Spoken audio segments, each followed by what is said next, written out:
Hey friends, it's Hope, and today I'm here to do 3 reviews in 3 minutes. Now I got this idea from my friend Abby over at Abby Reads. She actually did a video like this a few days ago. I will go ahead and link that down below if you guys want to check that out. And the reason why I decided to also do this as well is because I just got back from doing some international travels, and on those travels I think I read like 5 or 6 books. And I wanted to do some type of wrap up or review for you guys, but it was a little bit daunting to think to do so many of those for all the books that I did read. So hopefully this will give me an opportunity to just kind of get out my words and my thoughts without taking up too much of your time. Obviously, I am a talker, so this might be a little bit difficult to achieve, but without further ado, let's get this started. The first book I want to talk to you guys about is Every Last Breath by Jennifer L. Armentrout. This is the third and the final book in the ever so thrilling supernatural trilogy, the Dark Elements trilogy. Now, this trilogy is quite unique because it features a variety of supernatural characters.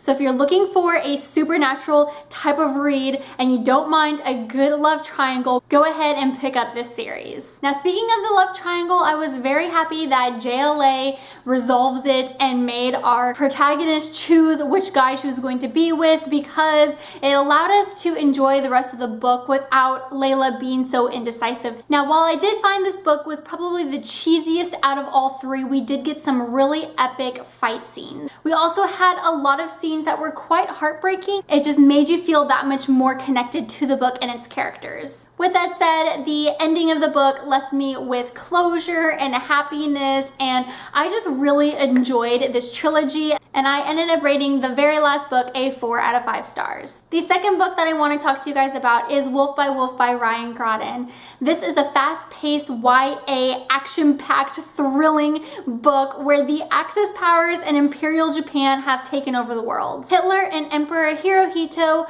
host a motorcycle race, and the winner of that motorcycle race actually gets an exclusive audience with Hitler. So we follow our main protagonist as she has escaped a death camp. She is now tasked to go undercover to join the motorcycle race, to win it, to get the opportunity to get that exclusive audience with Hitler to assassinate him. Now, this book was very plot driven. There was very little romance, but we did get to see a little bit of one, which I did enjoy because I absolutely adored Luca Lowe. But with that said, if you are looking for something that is more of a plot driven book, I definitely think this would be right up your alley. It was also cool to read from a historical alternate point of view and to see what things might have been like if the Axis powers indeed really did win. I loved how the characters in the story was constructed in this novel, and although it's not a standalone like her previous book, The Walled City, I loved it so much. The third and final book I want to talk to you guys about is Nevernever Part 1 by Colleen Hoover and Taryn Fisher. This is the first book to a 3-part book series that is definitely a YA psychological thriller that will give you some major Mara Dyer vibes. And why I say that is because we have those psychological elements and a lot of questions are raised and we get very little answers.